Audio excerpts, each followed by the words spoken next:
Komið heil og sæl og verið velkomin í föstudagsþáttinn sem við tökum að þessu sinni hérna upp á staðnum R5 við Ráðhústorg á Akureyri. Við ætlum að venja að fjalla ýmislegt í dag. Við ætlum meðal annars að tala ráðstefnu sjávarútvegsmál. Við fáum til okkar nýjan formann stjórnar Landsvirkjunar.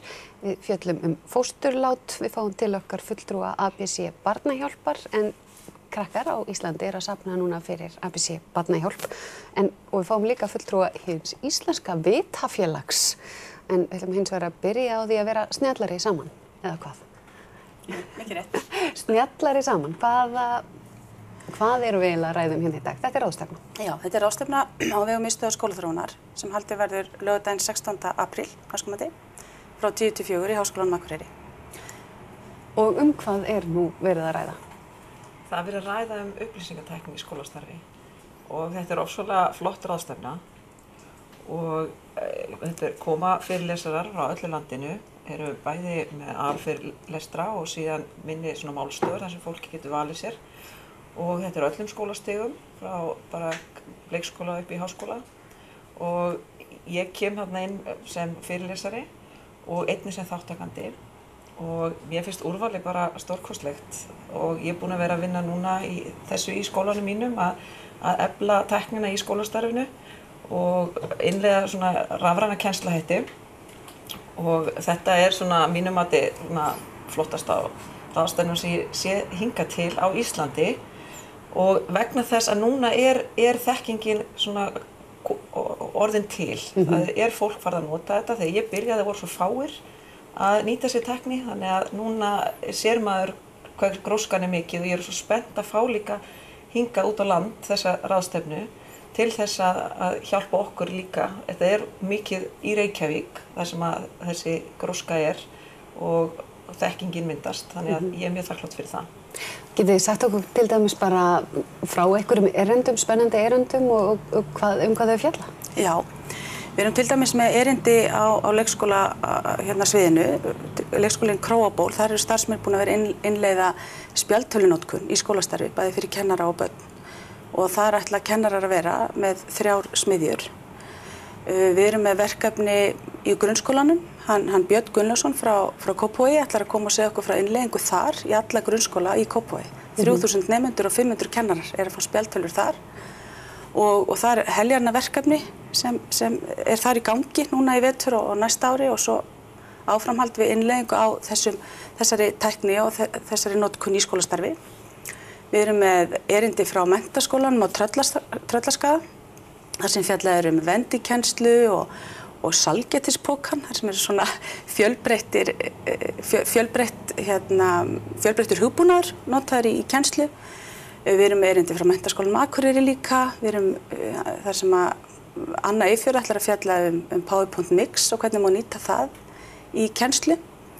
Við erum með fleiri fjöldan allan á skemmtilegum flottum verkefnum og já, sérstaklega leik-, grunn- og framhaldsskólastigi, háskólastigi líka og þar verður fjallað ýmislegt. Ég veit að Þorlákur Axel ætlar að fjalla með sínum nema sérstaklega hvernig tæknin er að aðstoða eða styðja við nám í grunnskólanum og í skólanum. Fleiri erindi verða þarna. Aðalerindi verða líka þar verða Margrét Þóra og Helena sem er að vinna alveg frábært starf í Brekkskóla hérna á Akureyri og ætla að segja okkur frá því með nemendum sínum. Hvernig þau eru að vinna þar. Tryggvi Þægir sem er framkvæmdastjóri Menntamiðju eða talsmaður Menntamiðju. Hann ætlar að vera og segja frá sínum verkefnum þar ásamt stóru verkefni samspili sem er verkefni á landsvísu fyrir leik- og grunnskólakennari á. Kjartan Ólason, lektor í Háskólanum Akureyri ætlar líka að vera með aðalfyrirlestur. Sem ég held að vera afskaplega skemmtilegur og spennandi. Ég trúi því, ef ég þekki hann rétt. Já. En ef við tökum kannski svolítið stóra myndina, stóra myndin er þetta að nýta þessa tæknilausnir í líka breytingum á kannski bara menntastefnum og straumum og þegar ég er í skóla hérna í eldi gamla daga þá snýrist þetta rosalega mikið að lesa, læra utan að, leggja á minnið og fara í próf og gá hvort ég myndi muna það sem ég var búin að lesa að minnstakosti í svona 1, 2, 3 daga og svo skal ég viðurkenna það lag svolítið út. Þetta kerfi hentaði mér ágætlega til dæmis en það hentaði alls ekki öllum og mikið verið rætt með hvað hætti við lærum, hvort að okkur henti vel að læra með því að lesa upplifa, skoða, prófa, snerta og svo framvegis. Og svo hefur náttúrulega með upplýsingatækninni breyst svo mikið með að þú getur bara googlað þetta. Þú þarft ekki að muna hvaða ár eitthvað gerðist og ert svona að ná í það. Það ekki orðin kannski þungamiðja í kennslu. Hvernig myndið þið segja að, og svo náttúrulega það að tækin ein og sér gerir ekki neitt. Þú fara ekkert spjaldtölvu og það breytir bara mentalífi Íslands. Hvernig myndið þið lýsa því með hvað hætti þar að þróast bæði þessi breyttu kennslu, aðferðir og þörf í samfélaginu og hvernig snjalltæknin eða tæknin getur gagnast í þeirri þróun? Þetta svolítið mikið innreið núna, svo þú ert búin að lýsa bara mjög vel og það einmitt það sem við kennari erum að fást við núna með nemendum og foreldrum. Það þessar breytingar og alveg svo kemur inn á þetta með tækin að við getum tækin ein og sér hjálpa okkur ekki mikið vegna þess að þau eru ekki allt, vegna þess að við þurfum líka að útfæra hvernig við ætlum að nýta þau. Og það oft, ég fara á svona fyrirlestra þar sem að það birt mynd af mönnum, eða þess að þegar verða að koma geimskutlum út í heim og stórt tölvuver og svo sagt sko börnin hafa tæki í vasanum sem að býr yfir þessari tækni.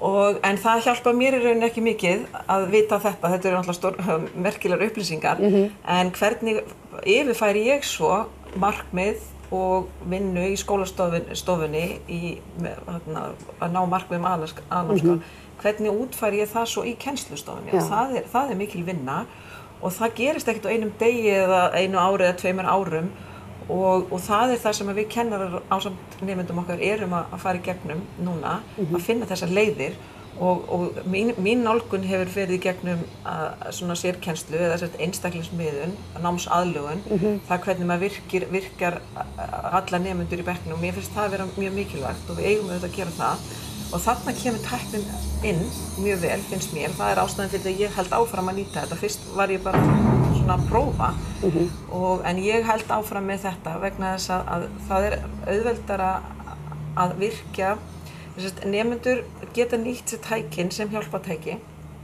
til dæmis krakkar sem eru með sjónskerðingu til dæmis að þau geta verið með spjaldtöskuna Töskuna?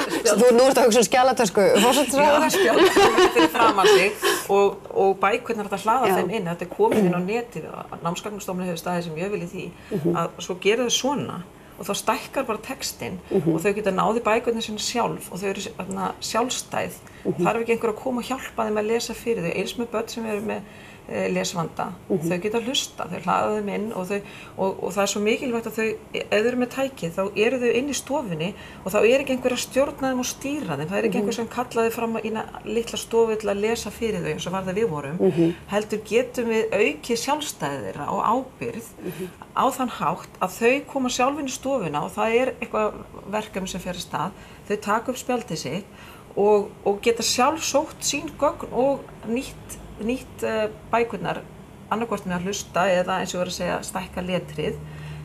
Eins eru krakkar sem í skólanum mínu sem að nota talkerfa og sem eru með kannski mikla lesblindu og það kemur einmitt stúlka með okkur ráðstefnu sem ætla að lýsa þessu hvernig hún notar þetta í ensku þar sem hún talar við tölvuna og hún tölvan skrifar fyrir hana. Þannig að þetta finnst mér ofsalega mikilvægt og eins þetta að þegar ég fer með krakkana inn í tölvustofu og ég búin að skipuleggja eitthvað verkefni að þá finnst mér að ég get virkað fleiri í vinnu vegna þess að þá eru þau með svona hjálpagögn, ég að kenna dönsku og þá geta þau farið inn á orðabækur eða Google Translate og nýtt sér það sem hjálpartæki. Það tekur miklu styttri tíma heldur en að fletta í orðabók eða kalli mig, ég get bara sendt einum í einu. Mér finnst þetta að vera stærsti kostur en þessi ábyrgð á eigin námi sem að þau geta aukið og þessi sjálfstæð vinnubrögð.